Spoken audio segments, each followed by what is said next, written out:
Hello, Martin here from the CCL Academy tutor team. I'm going to talk to you about conduct training going forwards. So you've heard a lot about where we stand at the moment. I want to talk about taking it forwards a little bit and how perhaps best to do that. So a short series of slides here.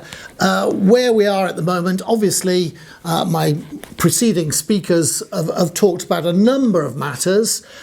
We know that conduct rules are superficially quite straightforward. And we've seen with Peter and Nigel in particular that cases need to be used to make these things real, to make these things stick in people's heads, to make them recall and be able to apply these conduct rules in practice. It's important to make these things real.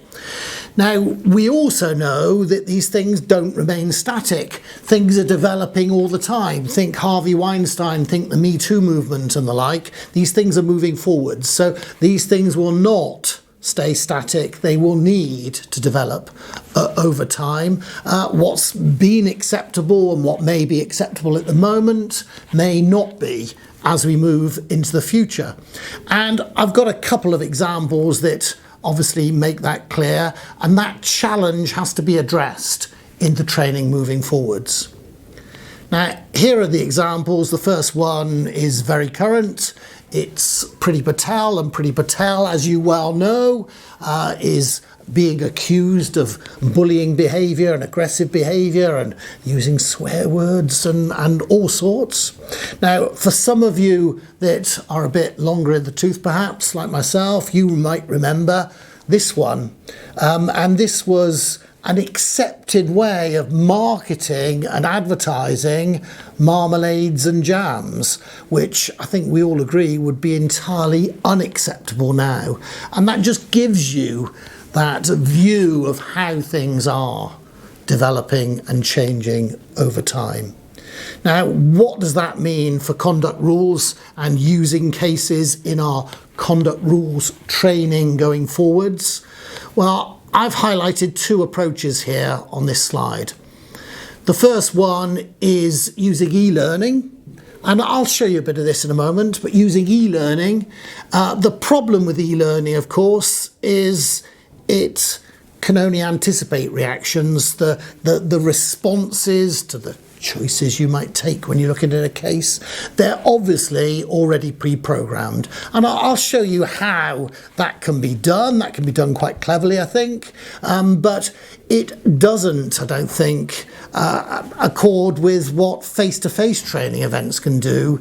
If you've got a tutor, an expert talking about these things and actually able to explore some of the nuances and some of the intricacies, I think that's perhaps a higher value proposition, as we'll see in a moment. So what I've got here, this is drawn from our e-learning. This is one of the many cases we've got within our e-learning. And this one is quite a touchy one. It's based on a real case.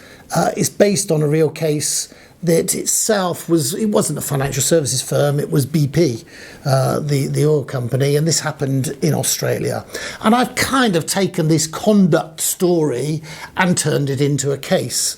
And you can read it for yourselves there. So we've got a new CEO joined a firm, and she's making a mark, and she's very disciplinarian compared to the previous incumbent, and someone takes it upon themselves to make light of it a little bit and doctor this particular new CEO with a Hitler moustache. Now, the question is this a breach of the conduct rules? And as I'll point out in a few minutes' time, which way we go on this is actually a difficult judgment. But in an e-learning context, we provide the learners with two choices.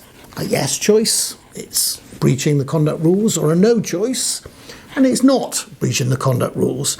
And whether the individual chooses the yes or the no will determine the feedback that's provided And the feedback is similar in both instances because it's trying to get the same learning point across, whether the individual chooses yes or no. And you can see on this subsequent slide, we've got the responses. So if yes is selected, well, yeah, I have a lot of sympathy with that. This is potentially extremely offensive and therefore could be deemed to be non-financial misconduct. The other possibility is someone selects no. Well, if someone selects no, is that right? Is that wrong? Well, in this particular case, and I hope you agree with this, in this particular case, we've chosen both responses as potentially correct. Because this case is based on, as I say, an instance BP in Australia. An individual was sacked, was removed because of a Facebook posting which drew parallels with management and Hitler. Now, I've slightly doctored it for this particular case, but that was the basic idea. This individual was sacked. And then the individual took the case to the Fair Work Tribunal in Australia, and the individual has now been given their job back. So they've been told to be re-employed because the assessment ultimately was based on the rationale behind doing this whole thing in the first place, which was an attempt at humour and boosting morale for the staff. And the tribunal obviously had some sympathy with that, and therefore this person has been re-employed, so to speak. So both of those responses are marked down as correct in the e-learning for those reasons. It depends on the context those are taken in.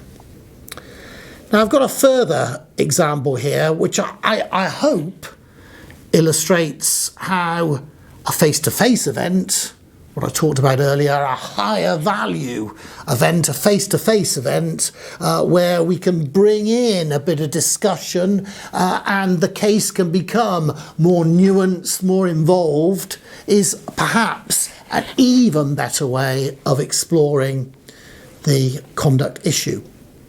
Now, this second case is again drawn from our e-learning. And here we've got a firm with a policy on expenses.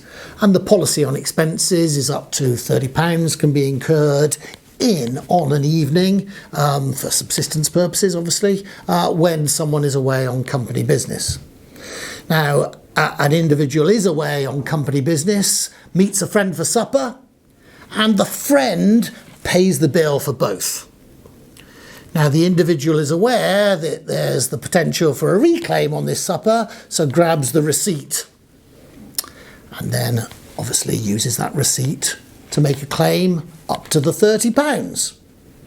Now, the justification in the individual's head is, well, look, this allowance is more of an entitlement for being away from home rather than the necessity that this money is actually spent on subsistence whilst being away. And there is kind of some justification in that, perhaps. It's a view. Now, is this, do we think, a breach of the conduct rules or not? Well, the view on the learning is very much it is a breach of the conduct rules. Why? Because it is defrauding expenses. And frankly, you don't get much of a bigger breach than that, do you? Defrauding of expenses is a huge deal and it's a problem. Now, if this were being investigated in a face-to-face event, there are a number of nuances, as I say, that could be added to this.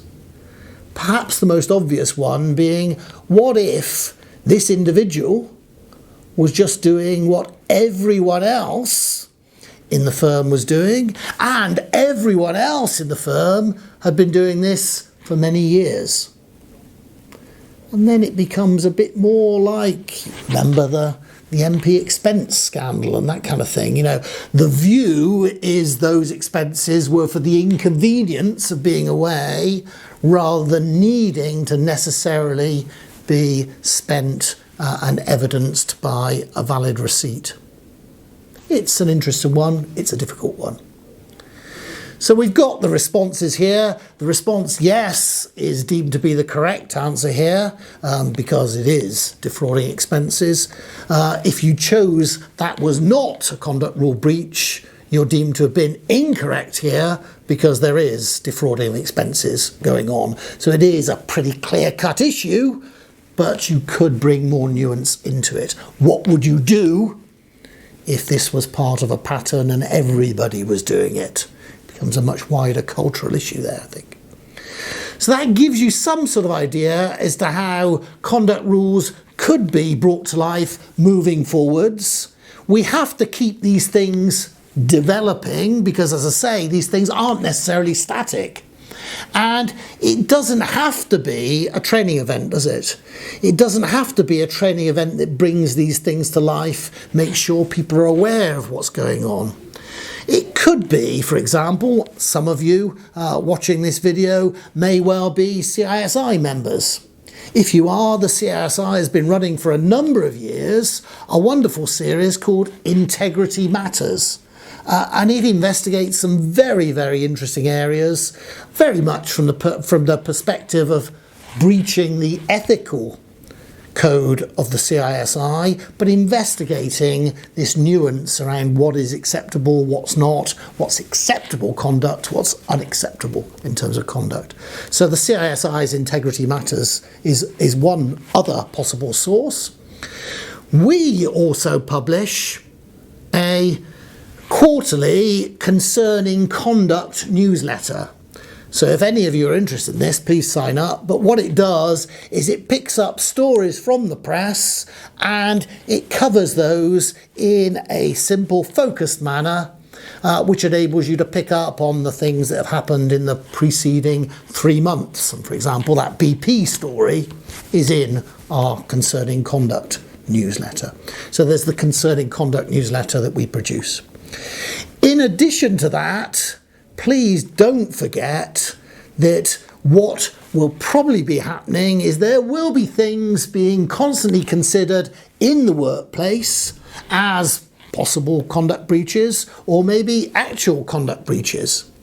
And escalating and sharing the things that are going on within the firm is a very important source of what I would describe as focused conduct cases that are very real for the firm concerned. So that can work extremely well, and those things being a regular point considered at board level and then being shared, disseminated within the working population is another important aspect of compliance, conduct, training going forwards. That's all I've got to say. I hope that was useful. Thank you very much for your time.